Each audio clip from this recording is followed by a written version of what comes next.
ಎಲ್ಲರಿಗೂ ನಮಸ್ಕಾರ. ನಾನು ಲಲಿತಾ ಆಹಾರಶ್ರೀ ಚಾನಲ್ಗೆ ತಮಗೆಲ್ಲರನ್ನು ಸ್ವಾಗತಿಸ್ತಾ ಇದ್ದೀನಿ. ನಾನಿವತ್ತು ಚಳಕಾಯಿ ಉಪ್ಪಿನಕಾಯಿ ಮಾಡೋದು ಹೇಗೆ ಅಂತ ತೋರಿಸಿಕೊಡ್ತಾ ಇದ್ದೀನಿ. ಹಾಗಿದ್ರೆ ಬನ್ನಿ ಚಳಕಾಯಿ ಉಪ್ಪಿನಕಾಯಿ ಮಾಡೋದು ಹೇಗೆ ಅಂತ ನೋಡೋಣ. ಇಲ್ಲಿ ನೋಡಿ, ನಾನು ಚಳಕಾಯಿ ತಗೊಂಡಿದ್ದೀನಿ. ಇದು 2 kg ಅಷ್ಟು ಚಳಕಾಯಿ ಇದೆ. ನೋಡಿ, ಚಳಕಾಯಿ ಈ ರೀತಿ ಇರುತ್ತೆ, ಗೊಂಚಲಾಗಿ ಇರುತ್ತೆ. ಎಲ್ಲನೂ ಚೆನ್ನಾಗಿ ಆರಿಸಿ ತಗೋಬೇಕು. ಚೆನ್ನಾಗಿರುವಂಥ ಚಳಕಾಯಿಯನ್ನೇ ಮಾತ್ರ ತಗೊಳ್ಳಿ. ಅದಕ್ಕೇನಾದರೂ ಗಾಯ ಆಗಿದ್ರೆ, ಹೋಲಾಗಿದ್ರೆ ತಗೊಳ್ಳಿಕ್ಕೆ ಹೋಗಬೇಡಿ. ಮತ್ತು ಅದರ ಮೇಲಿನ ಕ್ಯಾಪನ್ನು ತೆಗಿಲಿಕ್ಕೆ ಹೋಗಬೇಡಿ. ಹಾಗೆಯೇ ನೀವು ಮೊದಲಿಗೆ ತೆಗೀರಿ. ಕ್ಯಾಪ್ ಯಾವಾಗ ತೆಗಿಬೇಕು ಅನ್ನೋದನ್ನು ನಾನು ನಿಮಗೆ ಮುಂದೆ ಹೇಳ್ತೀನಿ. ಇವಾಗ ಇಲ್ಲಿ ನೋಡಿ, ನಾನು ಗ್ಯಾಸ್ ಮೇಲೆ ನೀರು ಬಿಸಿ ಮಾಡ್ಕೊಂಡಿದ್ದೀನಿ. ಈ ಬಿಸಿಯಾಗಿರುವಂಥ ನೀರಿಗೆ ಒಂದು ಅರ್ಧ ಟೀ ಸ್ಪೂನಷ್ಟು ನಾನು ಇಲ್ಲಿ ಅರಿಶಿನ ಹಾಕಿದ್ದೀನಿ. ಹಾಕಿ ಇದನ್ನು ನಾವು ಚಳಕಾಯಿಯನ್ನು ಬಿಡಿಸಿಟ್ಕೊಂಡಿದ್ದೀವಲ್ಲ, ಆ ಚಳಕಾಯಿಯನ್ನು ಇಲ್ಲಿ ಹಾಕ್ತಾಯಿದ್ದೀನಿ. ಹಾಕಿ ಸ್ವಲ್ಪ ಉಪ್ಪು ಹಾಕಿದ್ದೀನಿ. ಉಪ್ಪು ಹಾಕಿ ಇದನ್ನು ಬೇಯಿಸ್ಕೋಬೇಕು. ಒಂದು 50% ನಾವು ಬೇಯಿಸ್ಕೋಬೇಕು. ಅಂದರೆ ಅರ್ಧ ಬೇಯಿಸ್ಕೋಬೇಕು, ಪೂರ್ತಿಯಾಗಿ ಬೇಯಿಸ್ಕೋಬಾರ್ದು. ಒಂದು 5 ನಿಮಿಷ ನಾವು ಬೇಯಿಸ್ಕೊಂಡ್ರೆ ಸಾಕು.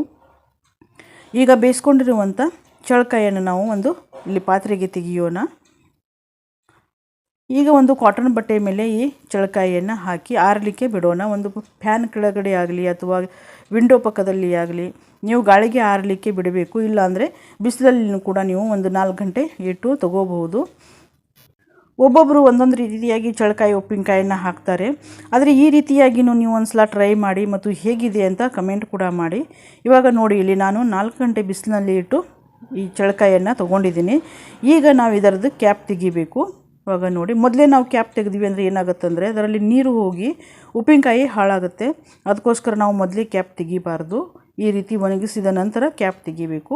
ಇದನ್ನು ಎಲ್ಲ ಚಳಕಾಯಿ ಕ್ಯಾಪನ್ನು ತೆಗೆದು ನಾವು ಬೇರೆ ಮಾಡ್ಕೊಳ್ಳೋಣ.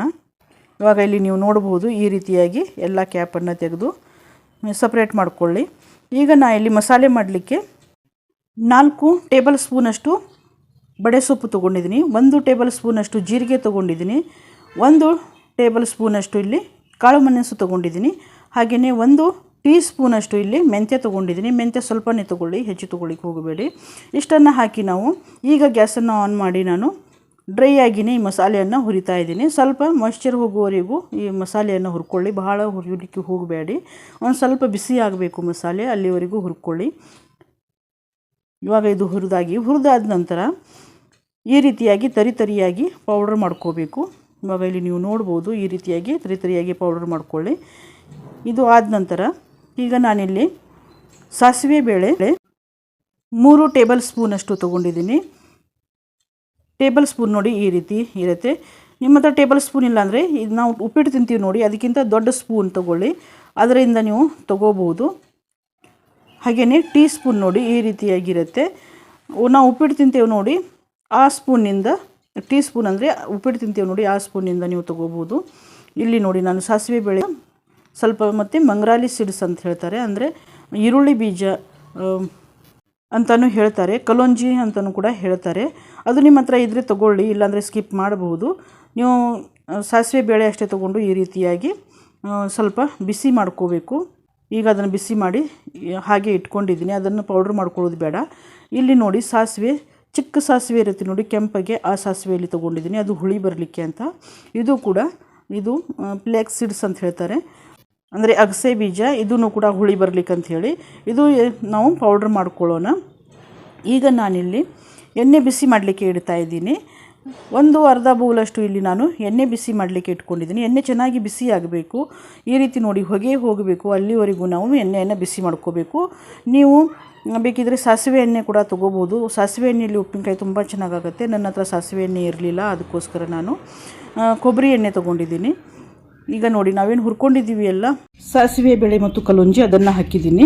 ಹಾಗೆಯೇ ಬಡೆ ಸೊಪ್ಪು, ಜೀರಿಗೆ ಎಲ್ಲ ಏನು ಪೌಡ್ರ್ ಮಾಡ್ಕೊಂಡಿದ್ದೀವಲ್ಲ ಅದನ್ನು ಕೂಡ ಇಲ್ಲಿ ಹಾಕಿದ್ದೀನಿ. ಮತ್ತು ಸಾಸಿವೆ ಹುರಿಬಾರ್ದು, ಹುರಿದನೇ ಹಾಗೆಯೇ ನೈಸಾಗಿ ಪೌಡ್ರ್ ಮಾಡಿಕೊಂಡು ಅದನ್ನು ಕೂಡ ನಾನಿಲ್ಲಿ ತೊಗೊಂಡಿದ್ದೀನಿ. 4 ಟೇಬಲ್ ಸ್ಪೂನಷ್ಟು ಇಲ್ಲಿ ಕಾಶ್ಮೀರಿ ಕೆಂಪು ಮೆಣಸಿನ್ಕಾಯಿ ಖಾರ ತೊಗೊಂಡಿದ್ದೀನಿ.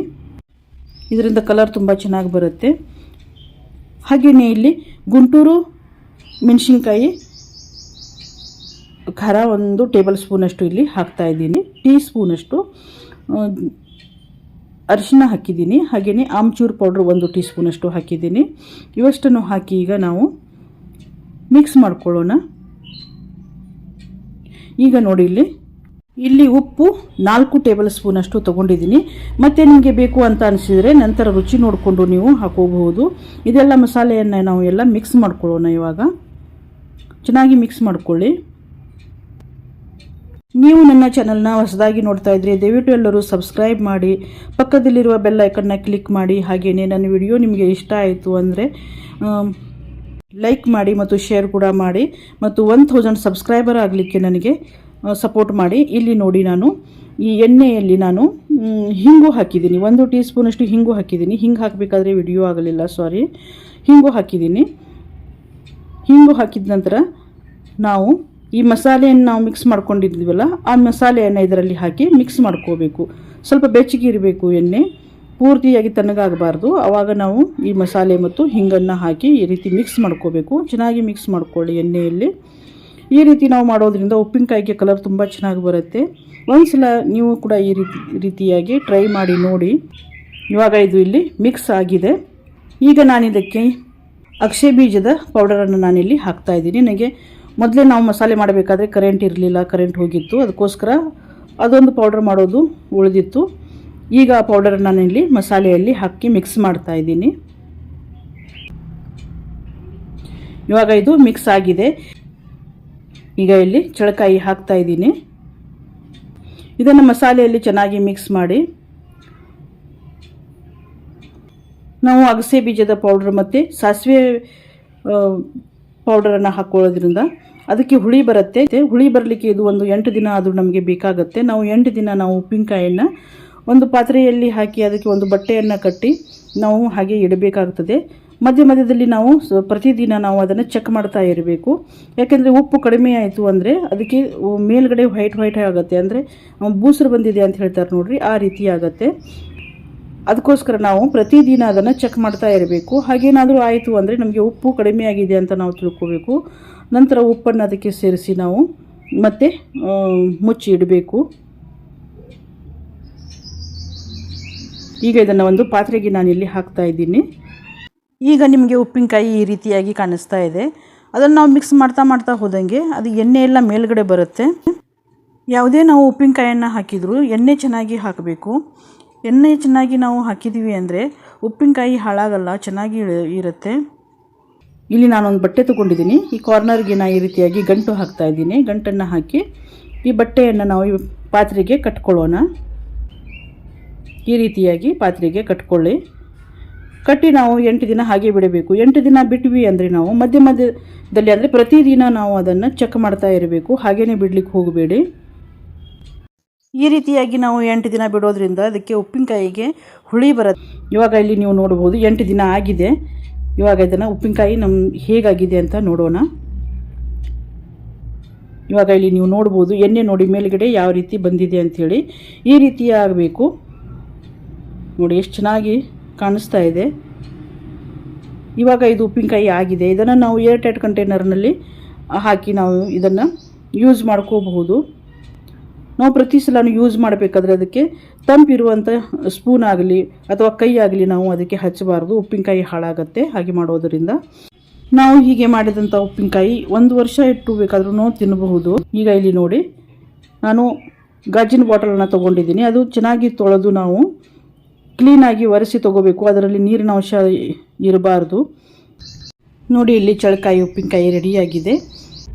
ಯಾವಾಗಲೂ ನಾವು ಉಪ್ಪಿನಕಾಯಿಗೆ ಬಾಟಲನ್ನು ಯೂಸ್ ಮಾಡಬೇಕಾದ್ರೆ ಈ ರೀತಿಯಾಗಿ ಪ್ಲಾಸ್ಟಿಕ್ ಮುಚ್ಚಳ ಇರುವಂಥ ಬಾಟಲನ್ನೇ ಯೂಸ್ ಮಾಡಿಕೊಳ್ಳಿ. ಬೇರೆ ಮುಚ್ಚಳ ತೊಗೊಂಡಿವಿ ಅಂದರೆ ನಾವು ಅದು ರಸ್ಟ್ ಹಿಡಿಯುತ್ತೆ.